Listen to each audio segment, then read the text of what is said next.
तो साल की शुरुआत मतलब 1 जनवरी 2026 को ही कंपनियों ने एक बड़ा ऐलान कर दिया। कमर्शियल एलपीजी सिलेंडर के दाम बढ़ गए हैं। तो सवाल ये उठता है, क्या ये महंगाई का एक और झटका है? चलिए, हमने जो एनालिसिस किया है उसे गहराई से समझते हैं।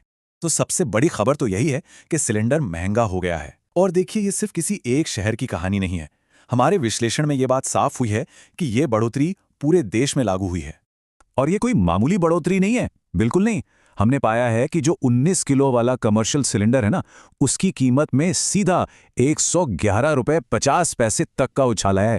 तो चलिए अब जरा शहरों के हिसाब से देखते हैं कि वहाँ क्या हाल है। हमने खास तौर पर जो बड़े मेट्रो शहर हैं जैसे दिल्ली, मुंबई, कोलकाता और चेन्नई, वहाँ के आंकड़ों को खंगाला है। ओके, तो यहाँ देखिए, ये टेबल असल में पूरी कहानी बता रहा है। हमने चारों बड़े शहरों में पुरानी और नई कीमतों को साथ रखा है। अब दिल्ली में यही सिलेंडर आपको लगभग 1692 रुपए का मिलेगा और मुंबई में भी दाम 1642 रुपए के पार जा चुका है। और ये चार्ट देखिए, ये चीज़ों को और भी साफ कर देता है। ये आपको ठीक ठीक बता रहा है कि किस शहर में कितने रुपए बढ़े हैं। जैसा कि हमने अपने विश्लेषण में देखा, दिल्ली और मुंबई पर सबसे ज्यादा असर पड़ा है। दोनों जगह पूरे 11 रुपए 50 पैसे का इजाफा हुआ है। तो ठीक है, दाम तो बढ़ गए, पर असल सवाल तो ये है कि इसका असर पड़ेगा किस पर। मतलब इस महंगाई की सीधी मार किसे झेलनी पड़ेगी। हमने उन सेक्टर्स की पहचान की है जिन पर इसका सीधा असर होने वाला है।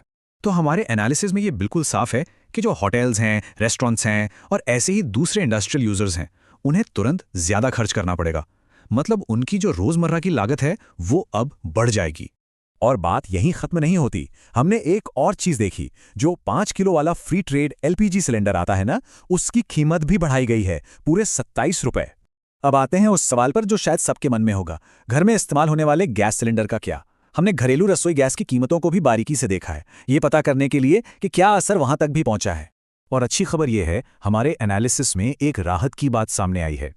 देखिए, कमर्शियल सिलेंडर तो जरूर महंगे हुए हैं, लेकिन जो घरेलू सिलेंडर हैं, जो हम सबके घरों में इस्तेमाल होते हैं, उनकी कीमतों में कोई भी बदलाव नहीं किया गया है। तो ये तो हुई मौजूदा स्थिति। पर अब सवाल है कि आगे क्या हो सकता है। मतलब इस एक फैसले का असर पूरी अर्थव्यवस्था पर कैसे पड़ सकता है। चलिए इस पर बात करते हैं। और अब हम उस सबसे बड़े सवाल पर आकर रुकते हैं जो हम सबको प्रभावित करेगा। क्या होटल और रेस्टोरेंट वाले इस बढ़े हुए खर्चे को खुद झेलेंगे, या फिर ये बोझ हम ग्राहकों पर डाला जाएगा? क्या बाहर खाना पीना अब और महंगा हो जाएगा? ये एक ऐसा सवाल है जिसका जवाब आने वाला वक्त ही देगा, और हमारी नज़र इस पर बनी रहेगी।